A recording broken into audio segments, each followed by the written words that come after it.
Thank What a you. beautiful How dress are you you? look. Thank you so much. I wanted to ask you.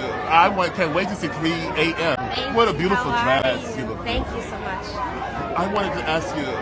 Can't wait to see 3 a.m. Yes. The controversy. Yeah. How can we get a tape of this? Oh, I'm gonna send it to you. I will email it to you. Email me the Yes. whole thing. Yes, I love yes, it. I yes. love that you're constantly Thank you. crushing the glass ceiling, or crushing the black ceiling. Yes. You're one of the first. One of the first. You know, I'm blessed to be in this industry. Yes, and you're I blessed. just try to blend it with my artistry. Yeah, and you create that. I'm thrilled. I want to see that like tomorrow, 8 p.m. Send it to me at 3 a.m. in the morning, okay? Yeah, definitely.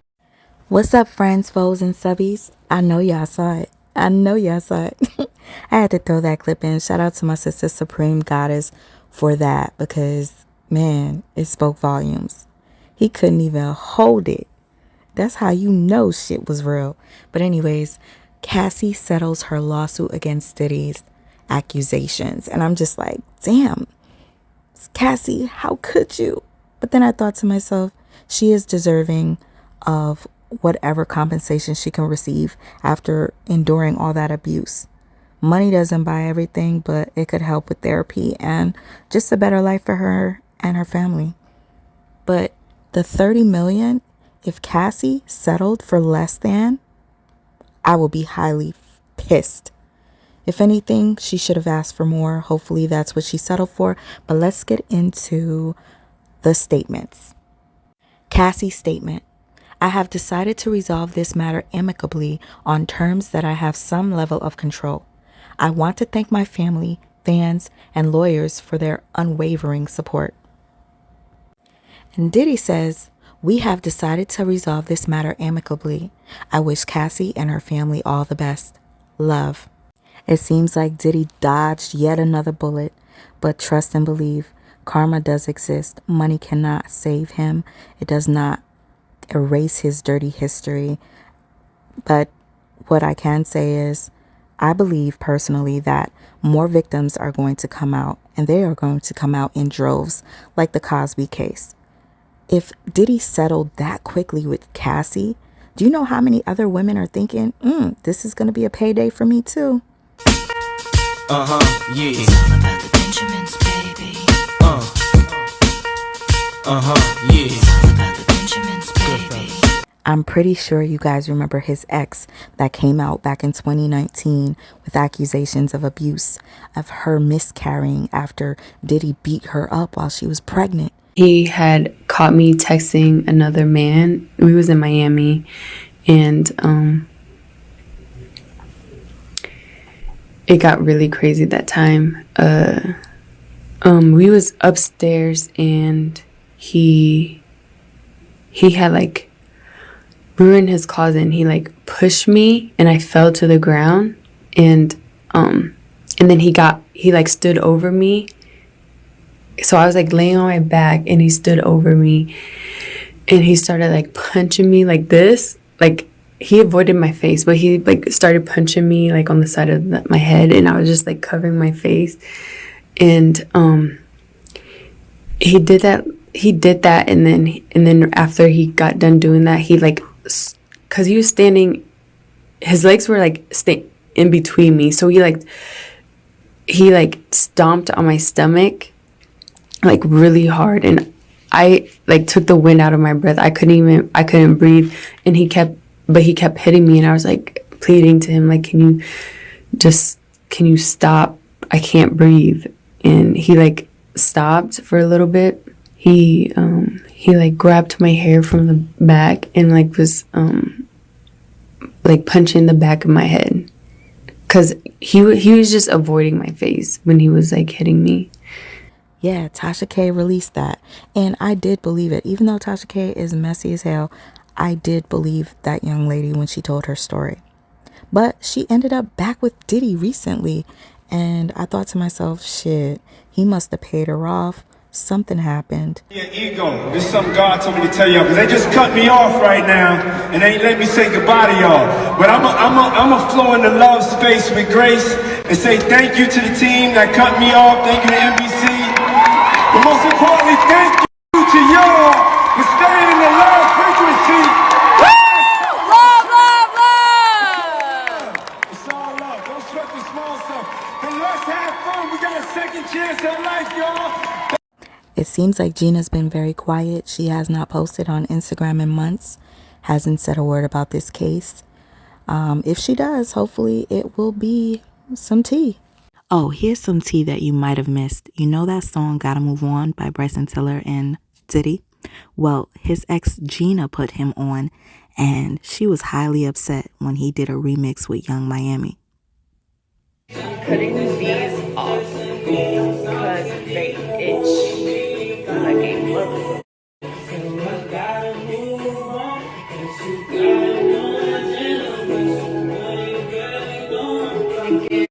I'm thinking it's right about here. I don't give a fuck today. First of all, I put you onto that song, and if it wasn't for me, you wouldn't have this song on your album. Okay? Come on now, Gina. Don't you know who you was dealing with? This man is known for stealing people's ideas. But I digress. Is it just me, but do you not see the similarity between Gina and Cassie? And one more person, but we'll get into that in a sec. I was going to give a detailed description of what this video was going to be about, but I decided if you're interested, you'll just stick around.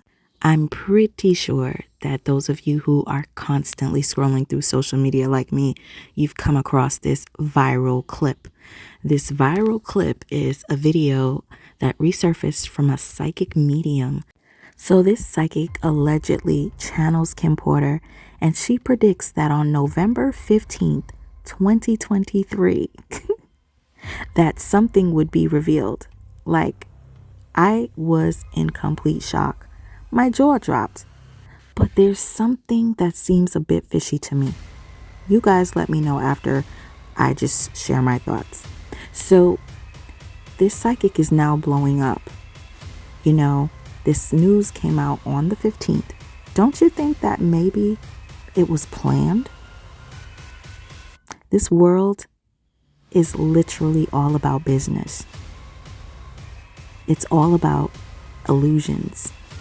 So think before you just assume things are always what they seem to be. So like crazy. I am being shown November of 2023. So her death date was November 15th of 2018. But I'm being shown November of 2023. I don't think we're done with this. I feel she's shaking her head yes. Before she stare at me, then she wait, and now she's shaking her head yes. I am being shown that things are being prepared. She is showing me a trumpet. People are standing straight up, and there are people going to speak, not just about what happened to her, about other things. Something is unraveling. For some reason, she's showing me like, was one of her kids, I wonder, in band? Because she's showing me like trumpet marching band type music, which is weird because I don't think that that's her favorite, but I'm being shown that. Somebody is leading the march, leading the way. There, that's what it is. Somebody is leading the march, leading the way to uncover this information. And I'm getting 5 months. So I feel,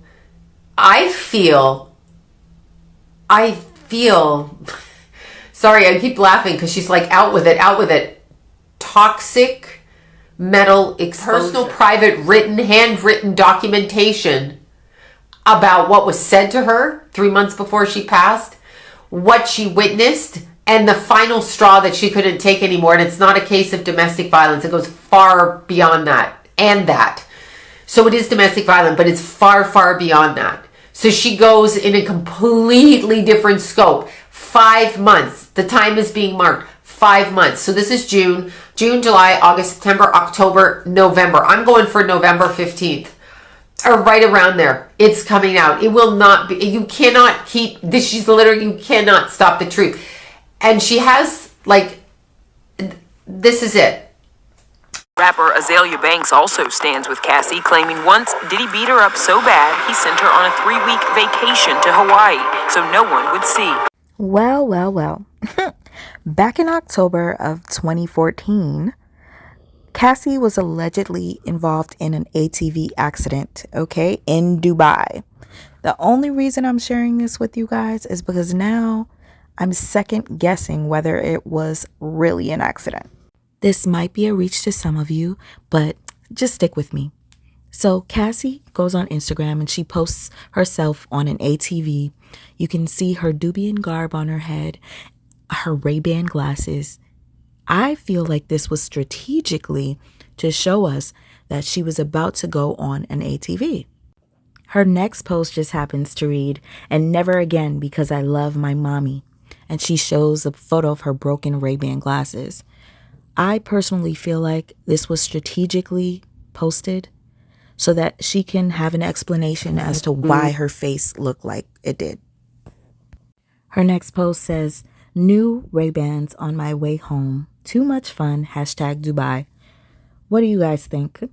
What do you guys think? I know this video's all over the place, but who cares? I have ADD. So I'm pretty sure you guys see the uncanny similarity between Cassie and J-Lo. I'm thinking, is he trying to relive his relationship with J-Lo through Cassie? I mean, I did see a little similarity between Gina Nguyen and Cassie, but she didn't make the cut. Y'all, this is just a bit creepy. This reminds me of Auntie and Niecy. But I really wonder if he mistreated J-Lo. J-Lo, come out and speak, girl. Yeah, I'm about to be real petty and replay the clip from earlier, guys. I don't know why, but I just find it to be so funny and telling. Look at his facial expression. Speaks volumes. What a beautiful dress you look. Thank you so much. I wanted to ask you, can't wait to see 3 a.m. Yes. The controversy. Yeah. How can we get a tape of this? I'm going to send it. Now let's get into Diddy's former security guard, Gene Deal. This guy is fearless, I tell you. He's been exposing Diddy for the past few years and nothing has happened to him. But anyways, Gene has exposed so many things like Diddy being the cause of Big and Pac's death, Shine Poe going to prison for all those years, Diddy ordering underage boys, y'all. We'll get into it, y'all, another time. But on a serious note, I just wanted to throw in a couple of clips of Gene Deal speaking on Diddy's violence towards his ex, Kim Porter. Came out with a new album, man, called Love, and he got a song on there called Kim Porter. How you feel about that? I think that's probably a great thing to do. You know what I'm saying? To honor the person that you said you love. To honor the woman who gave you a scar on your wrist for the rest of your life that you could always look at and remember. You know what I'm saying? So if he put that song out there to her, I guess he wanted to honor her. But he going to always remember her. Kim was who Kim was. And then if he ever try to forget her, all he had to do is look at his wrist. What you mean by that when you say that, Kim Porter gave Puffy a scar? When they were at home at Kim's house on 110th Street, he wanted to, put his hands on her in the wrong way. And Kim took one of those corkscrews and ripped his wrist up and hit an artery. And when she did that, he had to rush over to St. Luke's Hospital. I met him over there to the hospital. It was me, him, and Kim in the hospital when he was bleeding like crazy. And that was the beginning of him. And that's the first thing I knew about people getting hooked on opioids. You know what I'm saying? And that was from that accident. Oh, that was from the incident with him and Kim when she wasn't going to take that ass whooping, and she got him off of him the best way she could. Right. From your point of view, right, how would you describe Puffy and Kim Porter relationship when you was around? Oh, it was volatile. It was like,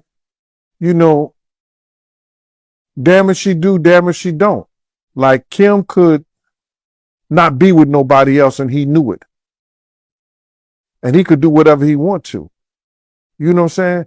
And even when he was with J-Lo, like we'll put J-Lo in the house and he'll call and Kim wouldn't answer. And if she was out, he would ask the babysitter, do you know where she at? Well, she said she was going to be here because she had Kristen at the time. You know what I mean? So now we going where Kim is at. And if she was with somebody, he made it very uncomfortable for that person to be with. Using the bodyguards. What you mean by that? Like if we was there, you know, you're not going to be sitting up there, you know, and he pushing up on Kim. You're not going to do nothing to him while we there, or you're not going to say nothing to him while we there. Dude would just either step out or step away, or Kim would just get in another car and go or whatever. Right. But from the outside looking in, right, from my point of view, it does look like he, you know, is living with a regret when it comes to her. My man coulda, woulda, shoulda, all that shit look good for the media. All it look good for the media, bro.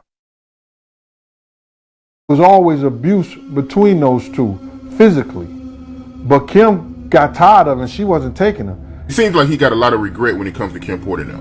That's what it seems to me. He's living with a lot of regret. Bro, come on. Stop the bullshit, man. He got you fooled too, huh? You understand? Kim know all his deepest secrets. You understand? Kim knew why he was using the butt plugs. Kim probably told all that shit in her book.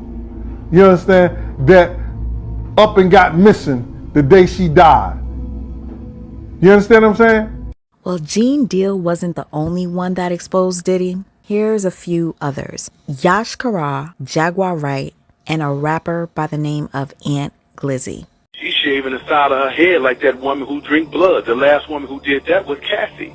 And Cassie is gone. Cassie is P. Diddy's slave. Did y'all know that?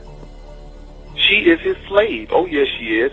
Every time you see Cassie with P. Diddy, she got her head down, she carrying bags. She's the mop-up girl.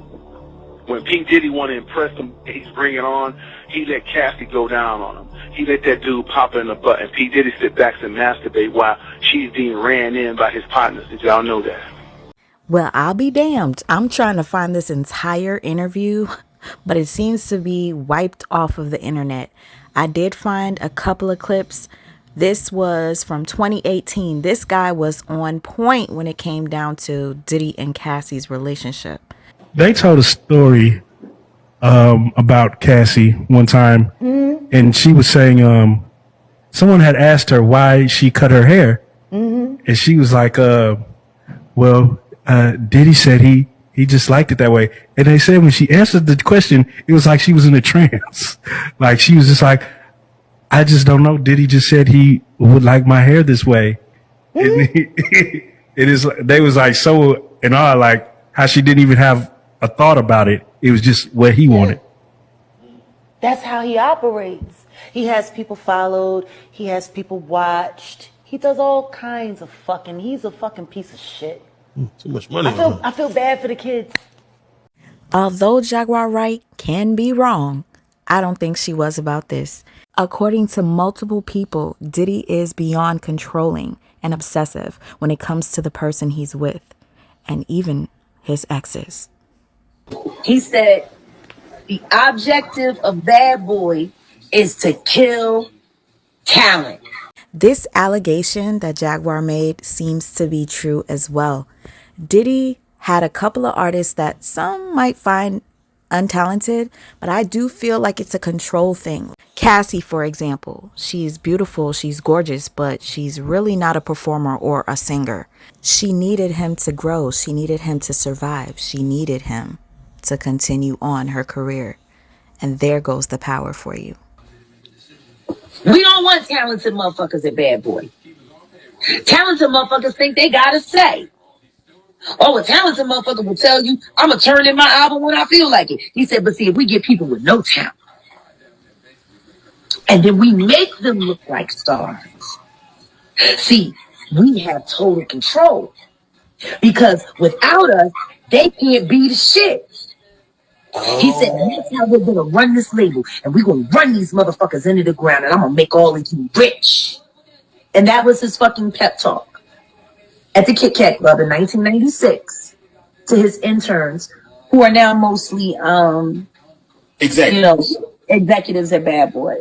Armand Wiggins reported on Kanye West's home being burglarized over Cassie and Kid Cudi. Now, this right here also confirms his controlling behavior, his stalkerish ways. And how can I forget Deadly? This is allegedly because this is not out yet. But the girls are saying it's going to come out. Everything is supposed to be coming out.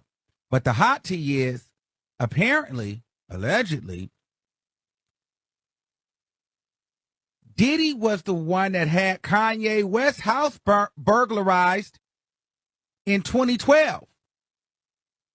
Now, what I'm hearing is Kid Cudi and Kanye West lived around the same area in Los Angeles, had a house around the same area. They were kind of like neighbors. Diddy had somebody following Cassie.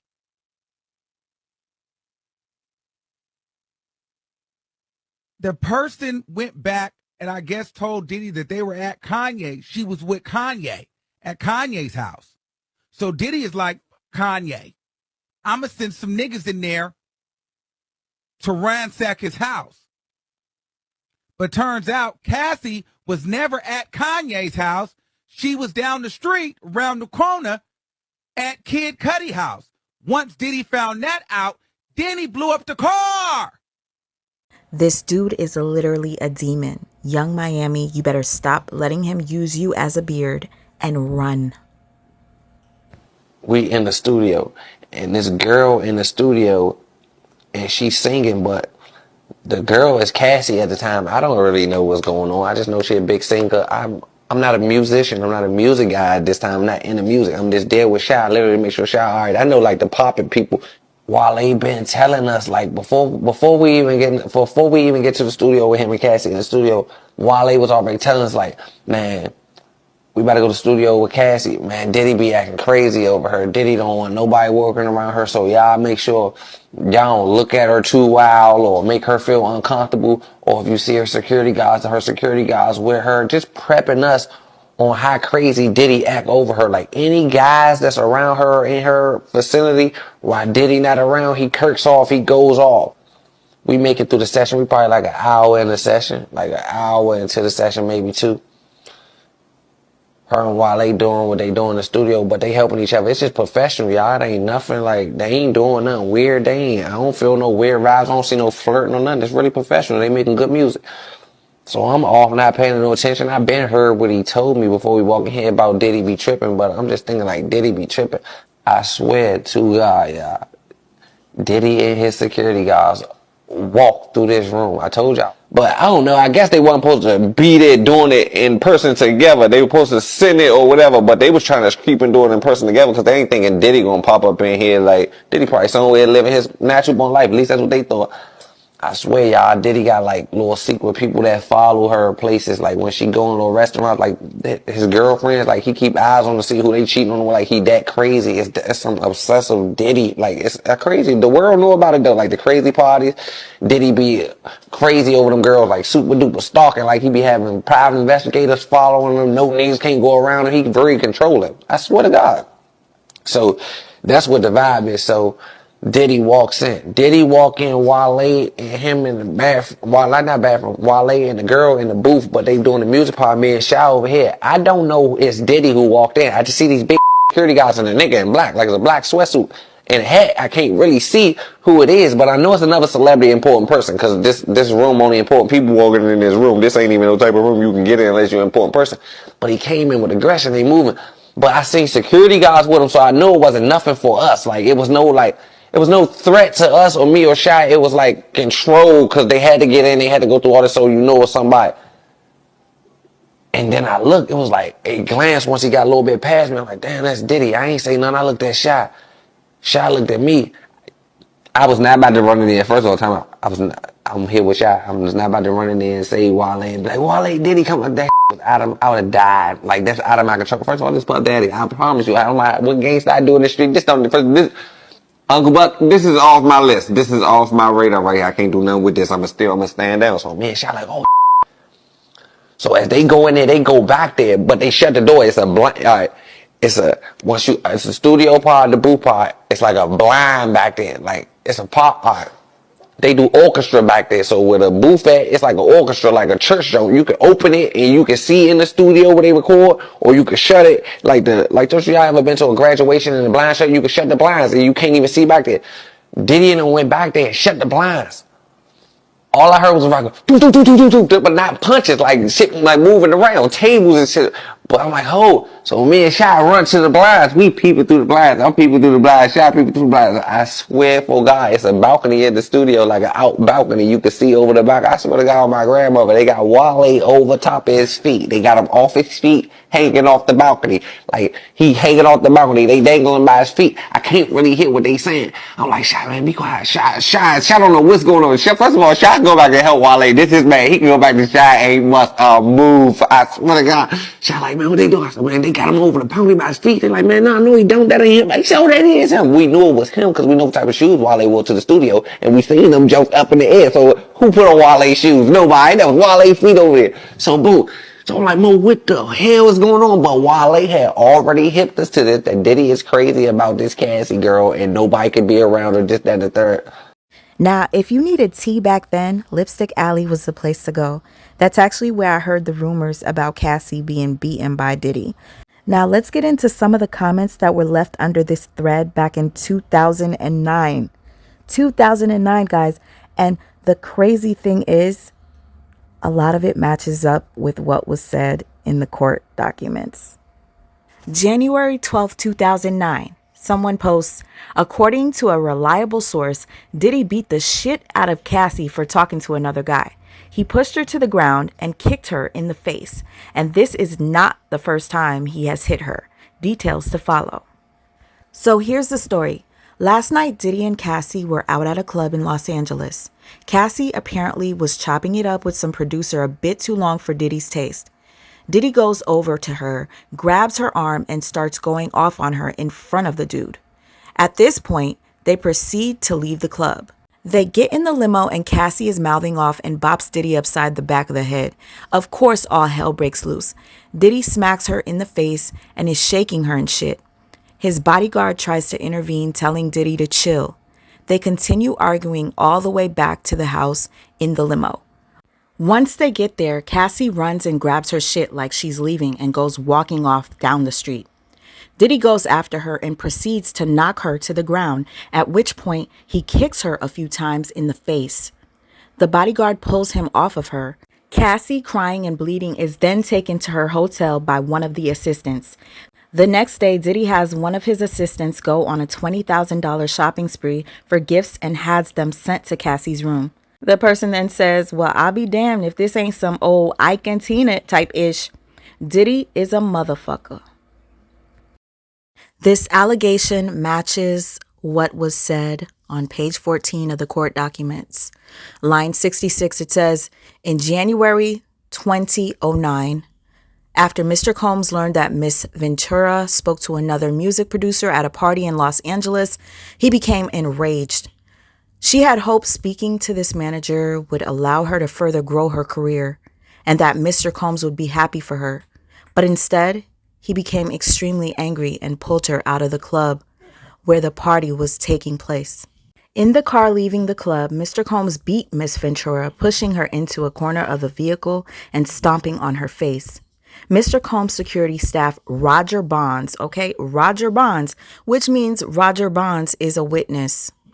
Roger Bonds tried to stop the beating, but was unable to de-escalate the situation. When the car arrived at Mr. Combs' residence, Miss Ventura attempted to run away, but Mr. Combs followed her and proceeded to again kick her in the face. Miss Ventura was bleeding profusely and was ushered into Mr. Combs' home, where she began to throw up from the violent assault. Upon recognizing the damage that he had done and the physical evidence of his abuse, Mr. Combs panicked and forced his staff to bring Miss Ventura to a hotel suite at the London Hotel in Los Angeles, where she was required to stay for a week.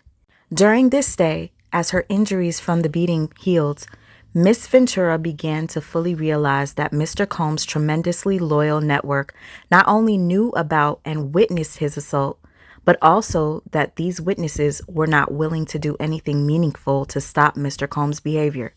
She recognized that she was powerless and that reporting Mr. Combs to the authorities would not alter Mr. Combs' status or influence, but would merely give Mr. Combs another excuse to hurt her. While in the hotel, she asked to go home to her parents, but Mr. Combs would not let her leave. She lied to her mother when asked about the online gossip forum that reported the assault. You guys, Lipstick Alley. What her mom was doing on that site. Anyhow, Mr. Combs proceeds to instruct his assistant to purchase excessive amounts of gifts for Miss Ventura, which were delivered to the hotel room where she remained trapped. You guys, it's starting to make sense that the person that leaked the story was a very close source, and that source was probably the assistant. The detail of the $20,000 shopping spree kind of gives it away. If you look at the court documents, it says that the assistant was the one that was responsible for getting and delivering the gifts. So yeah, y'all, the tea was spilled by the assistant, or the assistant must have been telling somebody and then it got out. Now, before I end this, I want to talk about Kim Porter. She was also mentioned on that Lipstick Alley thread, and so was Sarah, his other child's mother. Many people have their speculations about what happened to Kim. Mine personally, I do believe Diddy had something to do with her death. I believe he had something to do with Pac's death, Biggie's death, Al B. Sure's health, and Jamie Foxx's. Now, here's where the allegations of Kim's abuse comes in on Lipstick Alley. Someone writes, Diddy doesn't know how to keep his hands to himself. Yes, he bashed in Kim's nose. I believe it was Saint-Tropez where he broke it, but he beats her ass on a regular. He has also poured champagne over Sarah's head, or was that Kim? He did something, I can't remember, but he has publicly disrespected both of them. I am not surprised he did this to Cassie. I really wish that most of the people that came out back in the day would come out now. But what do you guys think? Do you guys think there are going to be many people coming out and trying to get settlements too? Because you know it's all about the Benjamins, baby. Yeah. I want you guys to pay attention to Diddy's facial and body language throughout this clip. This was Kim's funeral, you guys. I almost feel like he makes things about himself, and it's so narcissistic, but you guys already know what he is. He's worse than a narc. He's a demon. But anyways, guys, check out the clip. Let me know what you guys see, how you feel. And is this like a relief for Diddy, knowing that Kim can never speak? Her book is no longer. His secrets are safe.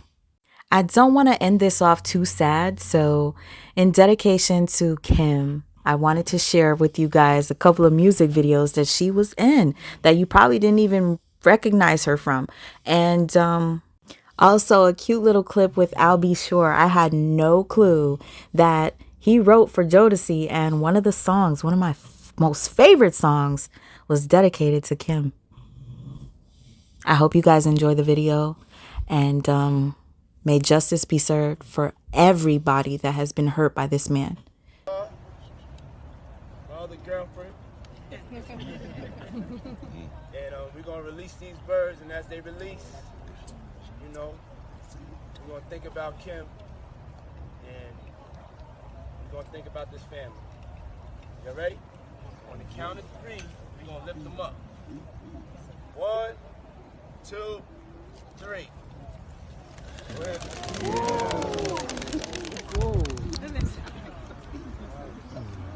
That was very close.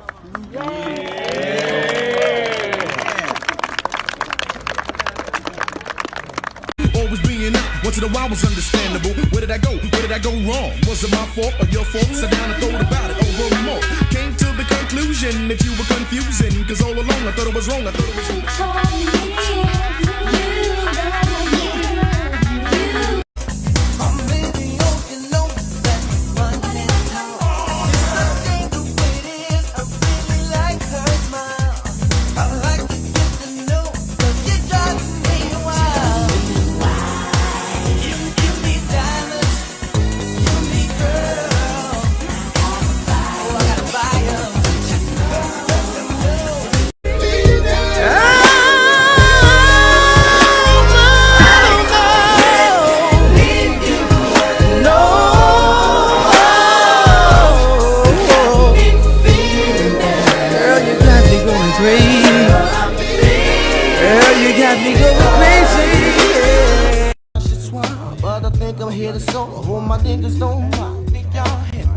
Brown sugar, babe.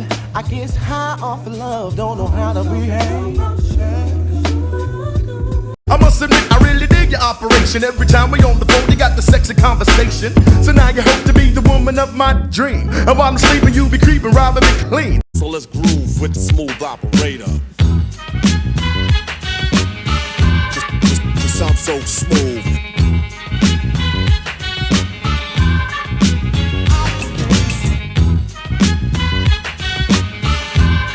Just sound so smooth.